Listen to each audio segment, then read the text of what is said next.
Hey guys, Mika here, and it's a DeVine baby. It's a DeVine Tenny tome. This is what Divines are known for. They have their own kind of like custom sized called or coined the Tenny tone, which is kind of like a hybrid between the baritone and the tenor size body scale length. So for me, the body is a slightly bigger tenor, but not as kind of in my eyes, bulky as a baritone. The scale length is kind of in between the scale lengths of a tenor, 17.25 inch, to a baritone, 19.25. So this is an 18-inch scale length, tenny tone. Really nice feel, and it just gives it a nice, warmer, bigger, lush. I mean, every kind of word you can think of. It just this tenny tone has it. So like I was saying, this is a custom Dr. Eric DeVine tenny tone, all curly coil instruments. So, you know, Eric DeVine is a master luthier. He builds some of the best instruments this world has to offer, and I have one here in my hands ready to share with you folks. Masterful craftsmanship and sound and playability. This instrument is like it's really amazing. Yeah. So this one has all curly coil, and this curly coil is really nice because it features the curly coil that's really tightly book matched, or it's book matched, but it's tightly the curls very tightly compressed together. So you can see that some other curly coil can be really big, the curls, and really wild. Some of them can be like the curls all the way across the instrument like this, but this one is really tiny and it's stacked like little books all the way across the instrument. You can even see it here on the side as well, and even the back here. This one has different shades of coal right here, like the slight darker lines that kind of go in the middle right here. But for the most part, you have just that nice kind of caramel color, and it's all that tightly stacked curls that just go all the way down the instrument. And then, as you can see on the side, just like that as well. But what's really nice is that I played many divines here. I'm so lucky to have sound sampled many divines here at Ukulele Friend, but I don't think I've ever seen this color opal. And opal is usually the purfling of choice, or the like rather than using like shell or abalone, Eric likes to use this opal kind of material that he likes to wrap around the outside of his instruments, as well as around the rosettes. Sometimes he has some crazy vines or coal leaves or some crazy, inlay work on the fretboard, but this one has just the regular fret markers. But the color, I mean, I'm not sure how it's coming across in the camera, but as I look at this and it shines in different kind of colors in the light, it's like a mixture of green, like kind of like emerald green, but kind of like brighter greens. But it's like there's almost hints of gold inside of it, or there's like little small spots of brown or beige. So when you look at it, you're just so mesmerized because you're like, what kind of green is it? But at the same time, it's fascinating because the particular color of coal that he picked, which is more of this kind of caramel color, when you look at the ukulele as a whole like this, and depending on like what angle and where the light's hitting, it almost blends in with the instrument itself, depending on which angle you're looking at. So it's really subtle, but then when you do get that nice light shining on the instrument and you have a good look at it, you're just like, whoa, like that's such a nice kind of green. And I'm just really used to seeing more like emerald green or just other types of green. That's pretty much almost all the same across all the customs in the world. But just having this shade of green is just so unique and so beautiful. And then, like I said earlier, you have it across the fret markers here on the fretboard. But I mean, check out this headstock with the V on the top. That's Eric's custom logo on the top for his DeVine Ukes. But this color is just, again, it's beautiful. And maybe I'm a little biased because green is my favorite color, or emerald green's one of my favorite colors. So I just kind of have a soft spot for this color. But yeah, this instrument is just beautiful. Like I mentioned before, that Eric's stuff, like he does really crazy stuff if you check him out, like on his Instagram, DeVine Ukulele Guitars. But he does some crazy stuff on his instruments. But this one is more, I like to think of like a musician's instrument or a player's instrument, because sometimes if you have too much inlay on the fretboard, it can be a little distracting as a player. So for someone like me, I like seeing fret markers so I can like visually see where I have to go. But at the same time, you also have fret markers here on the side of the instrument so you can see where you're going on the instrument. And then even this is a pretty unique thing that I noticed that Eric does. That he puts this little black mark, or he puts a little kind of cutoff in the binding like the coil binding here. There's this little black cutoff right here that indicates the 12th fret of the instrument. So it's a nice little like position marker. You're like, oh, boom, it's 12th fret, without having to like kind of really overarch your shoulders or your neck to see where the double dots are. But these dots are still visible and still clearly lit up even when I'm looking down at it right now. So beautiful stuff. And then here on the headstock, it's your slotted headstock again with the V or the Eric DeVine logo on the top, and that color, black ebony headstock along with the fretboard and the bridge right here. And then you have silver and black Waverly tuners. These are upgraded tuners from, say, the more common Goto tuners. They function extremely well, and they just look really pretty. More on the simpler side for this one. And then you have a gloss finish neck with your mahogany neck on the side. This instrument also boasts a side port, big sound of side ports right here. So it has the instrument breathe a little more. The way I like to describe it is if you have a big blue water jug bottle and then you take the cap off and you like try to empty it, all the water is trying to gush out from the bottom. That's represented by like the sound hole right here trying to come out. But by having a side port here, it's like you poke a pretty decent sized hole on the side. Now the water is spilling out from the side, so the water can flow out faster. That's kind of indicative of how like the sound will come out faster from the instrument when you're strumming, picking, and doing whatever you do to the instrument.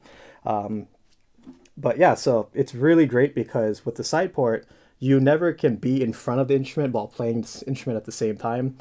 So it's a great accurate representation of what it would sound like if you yourself were playing an instrument and sitting in front, but now you have that sound coming out to hit your face, so it sounds really good. And in my opinion, it allows the instrument to breathe a little more, so it sounds airier. It like kind of fills the room a little more. So I'm a pretty big fan of side ports itself. In terms of the playability and the setup, I am a huge fan of the way that Eric sets up his instrument. He always goes for very, very low action, which is very, very much like me, because I will, to the end of time, tease myself that I have girl hands when it comes to playing instruments. So my hands will hurt pretty easily if the action is kind of too high for my liking, but I literally could sit for hours and play DeVine because, I mean, kind of make the joke that like if you just kind of press on the strings and look at it, you can hold a barred chord on the DeVine. Like you barely have to hold the the strings when you do a bar chord or any of these kind of complicated chords. Even up here on the like the 10th and 12th fret, the action will usually always be the lowest, closer to the nut, and then it slightly gets higher as you're going closer to the sound hole of the instrument. So even over here, I like barely have to press on the instrument. It's just so easy to play. One of the easiest custom instruments to play out there. And this instrument also has a radius fretboard, so that also amplifies the ease of how easy this instrument is to play, especially with the bar chords. Another good thing that this instrument has, which I personally like for my particular playing style, is that the neck orientation on here is pretty much rounded. You can think of it like a C shape. It's nice and rounded, or more like, I guess, a D shape, because the C shape's more kind of more rounded, but this one has a skinnier neck, this DeVine. So, if you have a skinnier neck, there's some implications where, if I'm pressing a bar chord, my thumb is not as far away from the pinch point of my pointer compared to like if the neck was like this. It kind of reacts differently with your muscles over here, or that's kind of how I like to think of it. So there's less neck to hold. If you have really big hands, this could be kind of not a good thing versus having a chunkier neck. I'm not saying one is bad or one is good or one's better than the other, but it just, if you do have a preference and you're aware, I like skinnier necks, I like thicker necks, just want to go ahead and share that this ukulele, in my opinion, has a slightly skinnier neck along with the more rounded shape on the back, along with the action being low setup and then the radius fretboard. So it's altogether just such a wonderfully easy and blissful instrument to be able to play. So this sound of the DeVine, I mean, the sound itself is DeVine. I think it's a perfect name for the instrument. Eric's very lucky that he has a name like that too. It's a last name like that, so he can go ahead and make instruments that literally sound DeVine like this, because this is like, in terms of how sweet the sound is, I mean, it's just super like, it's just like one of the sweetest mid-range tones that one of the sweetest mid-tone instruments you can have. It's just so easy on your ears. The tone is just so mellow, it's so chill. But if you want to dig into it, I mean, really, it has that punch, you know.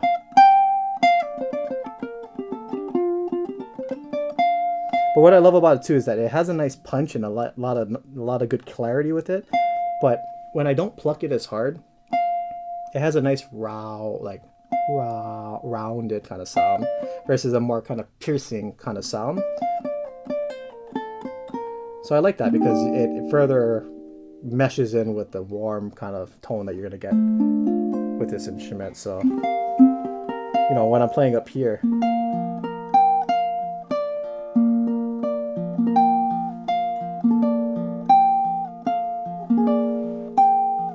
I mean, listen how sweet it is up there, like.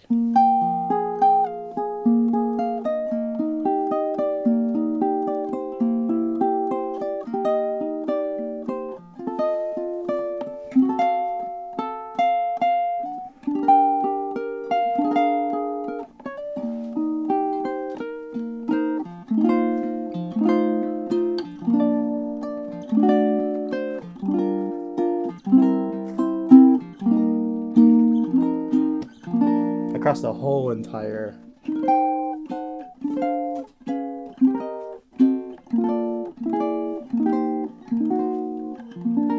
all the way, literally walking down with all these jazz complicated chords, just walking down, everything is just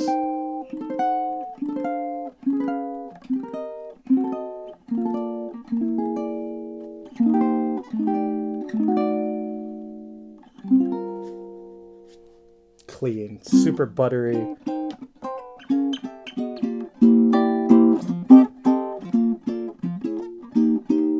It can do it all, from, again, the fingerstyle. How sweet that is. I'm on the 10th and 15th fret.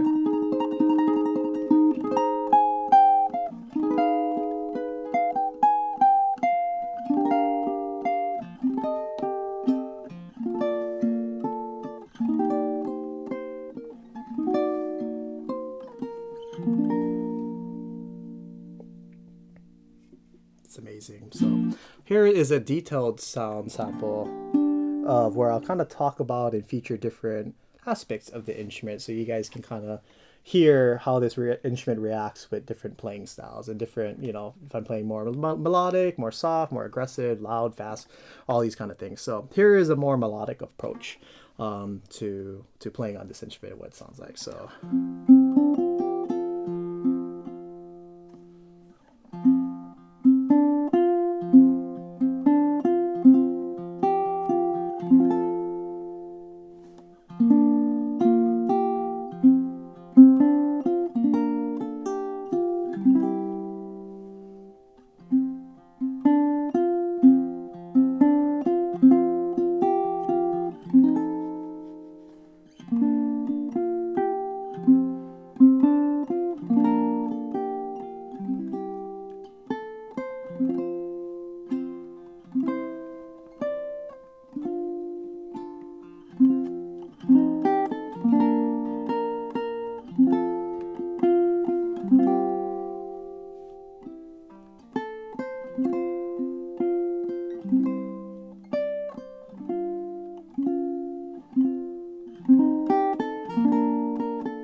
And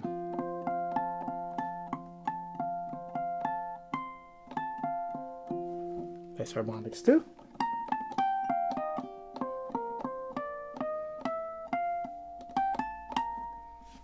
Nice clean harmonics too here on the instrument. So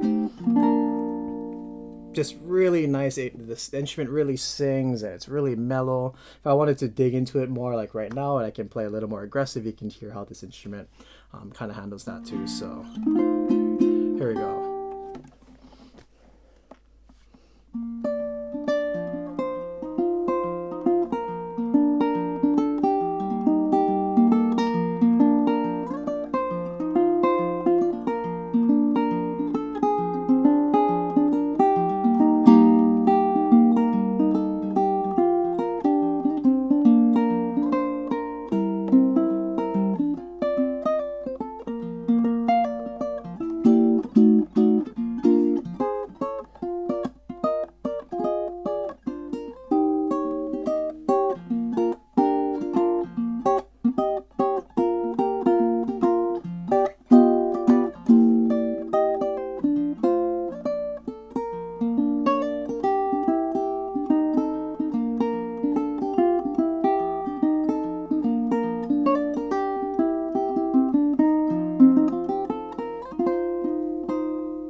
great deal of fun, to kind of play more all over the fretboard and play a little faster, a little louder, dig into the instrument more.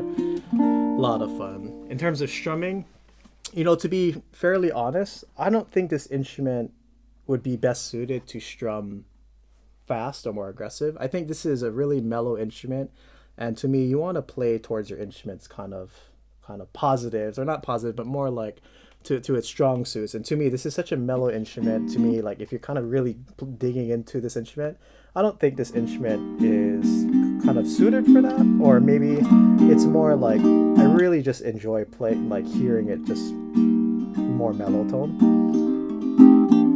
So I'll showcase both, but this instrument just really, I think, excels in that. Just really, it's real nice and mellow. Just really.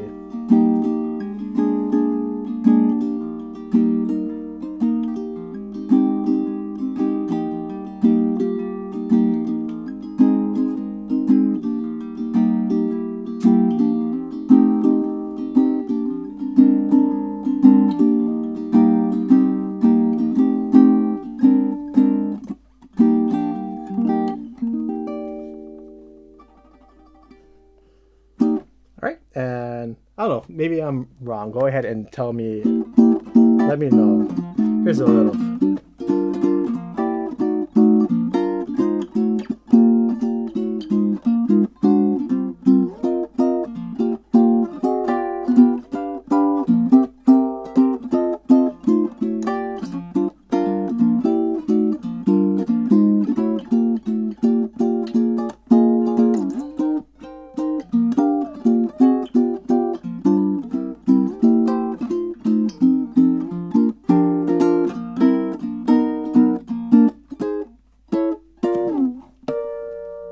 That's a loud harmonic. Wow, you know what? Actually, that was a lot of fun. This instrument, wow.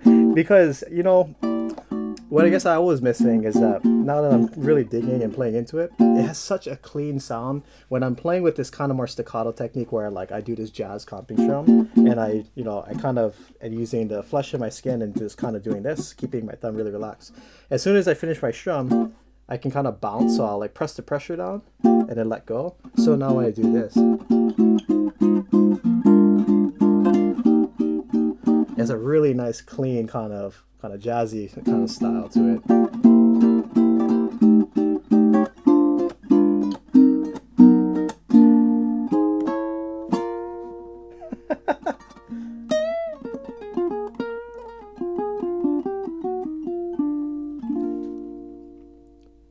Well, I guess you just have to go ahead and check it out and get it yourself to see what you can do with this instrument. It's a lot of fun, so check it out.